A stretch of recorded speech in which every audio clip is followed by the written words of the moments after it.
T-minus 10, 9, 8, 7, 6, 5, 4, 3, 2, 1, ignition. And the liftoff is Falcon 9, go SpaceX, go Worldview region.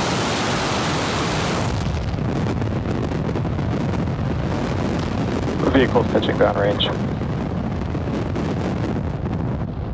Stage 1 propulsion is nominal.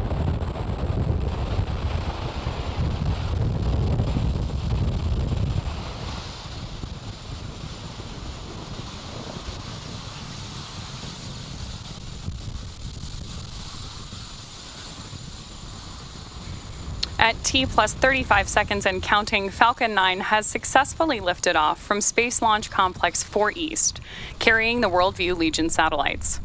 In just a few seconds, we'll throttle the engines. Telemetry nominal. There's confirmation that engine telemetry is nominal. We are preparing to throttle the engines down in preparation for max Q, or the period of maximum aerodynamic supersonic pressure on the vehicle. And with that call out, we know that Falcon 9 is moving faster than the speed of sound. During ascent, we tilt the engines. There's the call out for max Q. Now, the technical term for that engine tilt is called gimbaling. That turns the rocket horizontally in what we call a gravity turn. The vehicle is still going up, but now we're also heading horizontally away from the launch pad. The rocket typically needs to go about 17,500 miles per hour in order to avoid being pulled back down to Earth and reach orbit. You can keep an eye on that Stage 1 telemetry in the bottom left-hand corner of your screen. Now we have 5 events coming up in quick succession, and we should hear all of these called out by Mission Control, starting with MECO, then stage separation, SES-1, first stage boost back burn, and fairing separation. During MECO, we'll shut down all 9 M1D engines on the first stage. Stage separation is when the first and second stages of Falcon separate from one another. And second engine start 1 is when we will light the MVAC engine on board the second stage for the first time. Shortly after that, we should also see those 2 fairing halves jettisoned.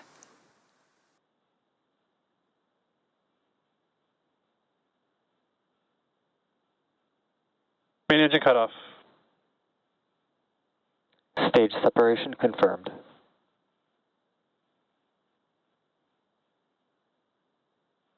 MVAC ignition.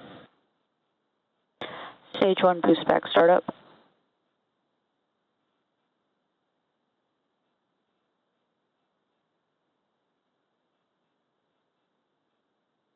Fairing separation confirmed. So hopefully there you heard and saw those 5 events happening back to back, which again were MECO, stage separation, SES-1, first stage boost back burn begin, and fairing separation. Of course, we will be attempting to retrieve these fairing halves again today once they fall back to Earth with our recovery vessel, Go Beyond.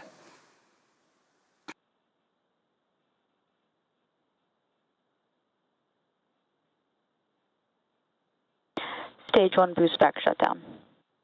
There's confirmation that the first stage has ended its boost back burn.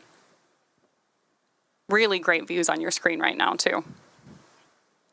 We are just about T plus 3.5 minutes into today's mission, and just about 3 minutes from now, you should see on your screen the first stage's entry burn begin.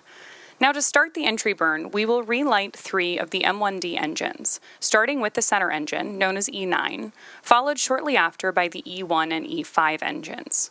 This is similar to pumping the brakes to slow down, and the vehicle will pass back. Both vehicles are on nominal trajectories. Confirmation there, we're on a nominal trajectory. Now, we need to slow down to reduce re-entry forces, which then helps us to recover and reuse the first stage. During the entry burn, Falcon 9 is decelerating by firing its Merlin engines, but we're still moving really fast. This causes the vehicle to fly through Merlin's exhaust gases, also known as the rocket's plume, which deposits a layer of soot on the vehicle surface. That soot comes from the carbon-based fuel that Falcon 9 uses, and with each flight, the soot builds up a little more on the outside of the rocket.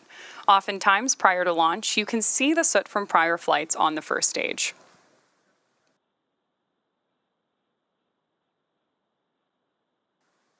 Continuing to get really beautiful views from up in space. And of course, you can continue to track both the Stage 1 and Stage 2 telemetry in the bottom corners of your screen.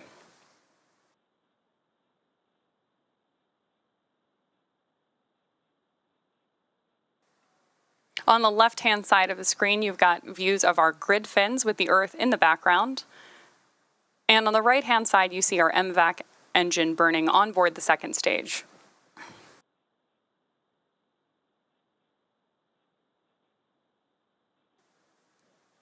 On board the second stage are Maxar's first of 2 Worldview Legion satellites.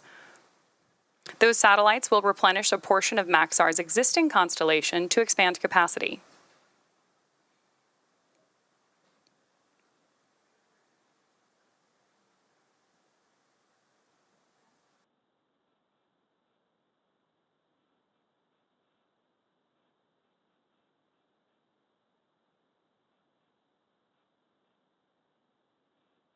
Again, in the bottom left-hand corner of your screen, you can track that Stage 1 telemetry as it continues to decrease its altitude on its way back to Earth. And in the bottom right-hand corner, you can watch Stage 2's ascent to orbit.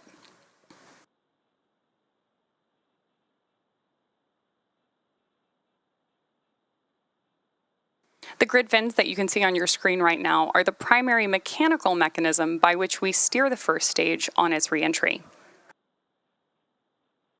We're expecting entry burn to begin in just about 15 seconds.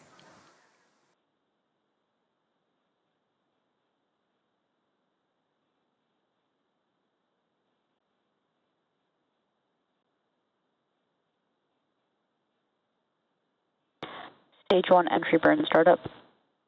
There's confirmation of entry burn startup. Great view of that on your screen as well. Reusability is key to lowering the cost of spaceflight, which enables more investments in critical scientific research.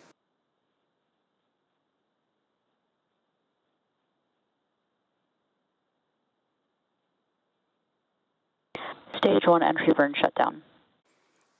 With confirmation of entry burn shutdown, the Falcon 9 first stage supporting today's mission has now performed that entry burn 20 times.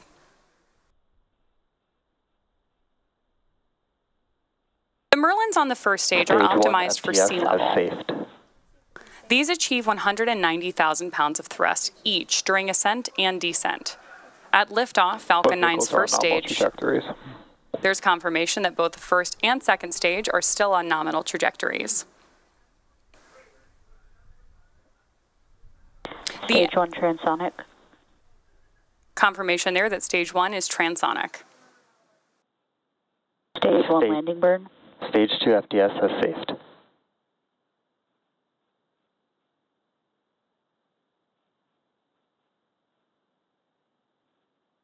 Right now, we're standing by for landing of Falcon back on landing zone 4 at Vandenberg Space Force Base in California.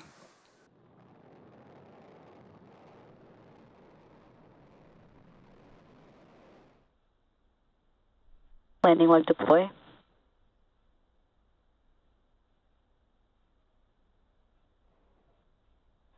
Stage 1 landing confirmed. Confirmation there of the 20th launch and landing for this first stage.